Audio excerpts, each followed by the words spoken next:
7U says, can our returns from DWP and XRP be an XRP so we don't have to sell? Also, do you have any hopium? Thank you, and God bless you and your family. So I can talk about two products that we have at Digital Wealth Partners. I cannot talk about the other products that we have at Digital Wealth Partners.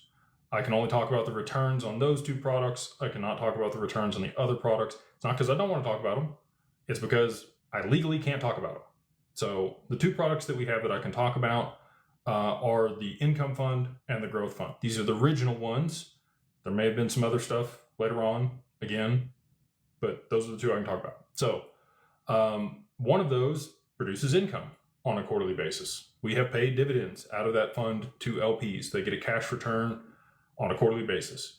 If there aren't any cash returns for that period because the way that it's invested underperforms, then there's no guarantees of returns on any of these. We run them in real strategies, and there's risk associated with the investments, and that's why both of them require accredited investors to be able to participate. So on the income fund, it's cash. You could use that cash to buy more XRP, but to your point, you are going to have tax implications for that distribution that you're going to receive on a quarterly basis.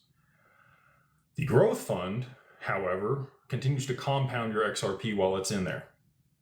If you take XRP back out of the growth fund, the contribution, putting it in and taking out, are not taxable up to the amount that you put in.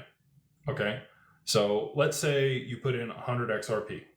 The minimum's much higher than that, but we're just going to use that for easy math, okay? And over the next 3 to 5 years, you double your position in XRP.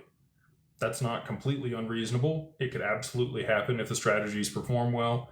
And so let's say at the end of 3 to 5 years, you have 200 XRP in the fund. You could redeem the first 100 XRP with no tax implications and leave the other 100 in there to continue to compound. It's basically interest, right, that you've earned during that period. But as long as you're not redeeming that interest, it's not a taxable event. We want to work this out, over the next 3 to 5 years, probably sooner, ideally sooner, where we tokenize the funds. And if we're able to tokenize the funds, it would be an issued asset on the XRPL, and then you might be able to take that over to the borrow-lend protocol and get a loan against your position in the fund. You would be liquid, right? And then you can allow that to continue to compound and grow over time, without having any tax implications.